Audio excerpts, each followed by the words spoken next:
And the next one is Knitting Bird. Knitting Bird originates in Osaka and is originally an online shop. Now they have also a physical shop in Tokyo.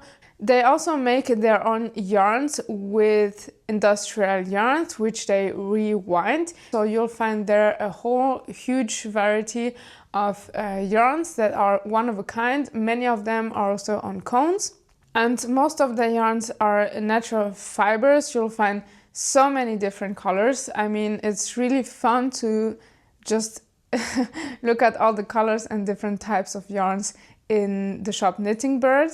At Knitting Bird, they have their own collection of hand-dyed yarns, which were really amazing. They have many different colors of mohair yarns, really bold colors, but also more pale and neutral colors. So I had a chat with one of the vendors. She was really nice and she did also speak a little bit English. And I bought myself some silk yarn, Bourette silk.